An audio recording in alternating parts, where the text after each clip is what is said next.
मित्रांनो नमस्कार. नवीन व्हिडिओत सर्वांचं मी स्वागत करतो. आज खूप म्हणजे खरंच आनंदाची गोष्ट आहे माझ्यासाठी की जिजाऊ संस्थेचे जिजाऊ सामाजिक आणि सामाजिक कार्य करणारी एक संस्था आपल्या महाराष्ट्रात ऑल महाराष्ट्र काम करते आणि आपल्या लांजा तालुक्यातील अध्यक्ष योगीदादा पांचाळ आणि राकेशदादा आपल्या फार्मवरती व्हिजिट देण्यासाठी आलेले आहे. विजिट दिले त्यांनी. आपण बऱ्याचशा गोष्टी चर्चा विजिट नुसती विजिट नव्हतं तर दादांनी मार्गदर्शन केलं. आपला फार्म कसा वाटला हा फक्त दादांना विचारूया. आणि नमस्कार. आज आपल्या देवधे गावामध्ये आम्ही सुरेखा फार्म आमचे मित्र दिनेश गोंधळे यांच्या कुक्कुटपालन व्यवसायासाठी आम्ही सदिच्छा भेट दिली. तर भेट दिल्यानंतर आज जो काही तरुण वर्ग आहे हा व्यवसायाकडे वळत नाही, पण आज दिनेश दादासारखे तरुण वर्ग आज जर व्यवसायाकडे वळले आणि व्यवसायाच्या माध्यमातून स्वतःचा जर विकास आणि स्वतःच्या पायावरती उभे राहिले आणि उद्योग व्यवसायाच्या निमित्ताने जो काही आज आपला कोकणातला तरुण वर्ग आहे हा दुसऱ्याच्या हाताखाली जाऊन मुंबईच्या ठिकाणी काम करतो, हा आज थांबला पाहिजे. आज खूप मोठी प्रेरणा दिनेशदादांच्याकडून आपल्याला घ्यायची आहे आणि आपले जे काही मुलं आहेत कोकणातली त्यांनी व्यवसायाकडे वळलं पाहिजे.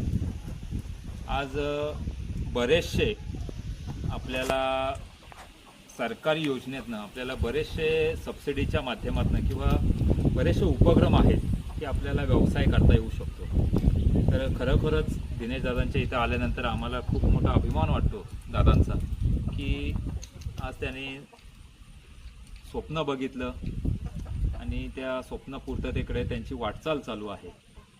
असेच तुमचे जी काही स्वप्न असतील त्या स्वप्नांसाठी जिजाऊ शैक्षणिक व सामाजिक संस्थेच्या माध्यमातून सन्माननीय निलेश समरे साहेबांकडून खूप खूप शुभेच्छा आणि माझ्या संपूर्ण जिजाऊ टीमकडून सुद्धा दिनेश दादांना खूप खूप साऱ्या शुभेच्छा. तुमच्या भावी वाटचालीसुद्धा शुभेच्छा. धन्यवाद. धन्यवाद दादा. आम्हाला तुम्ही व्हिजिट दिला. तुमचा खरंच खूप मोलाचा वेळ. दादा खूप बिझी असतात. अध्यक्ष लांजा तालुक्याचे अध्यक्ष आहेत. बऱ्याचशा गोष्टी त्यांच्या आहेत.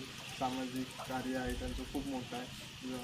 तर आज आमच्या फार्मवर आलात, फार्मवर व्हिजिट दिलात त्याबद्दल खरंच खूप खूप धन्यवाद. आपल्याकडं इथे काही अवेलेबल नाही. अचानक आल्यामुळं दादांना फुलही देता आलेलं नाही. नंतर आपण खरंच त्याचे म्हणजे अरेंज केलं असतं कुठंतरी फुल तरी, पण आपल्याकडं सध्या बऱ्याचशा फार्मचं काम चालू आहे. झाडं लावणं असतील, बाकीच्या गोष्टी आहेत. पण दादांना एकच विनंती करेन की परत येताना आम्हाला फोन करा. आमचं सगळं डेव्हलपमेंट झाल्यानंतर नक्की बोलू दादा आणि खरंच म्हणजे व्यवस्थित आपण तो कार्यक्रम घेऊ एवढंच सांगतो. आणि परत एकदा दादांचं सर्वांचं त्यांची टीम आणि त्यांचं सगळ्यांचं फार्मला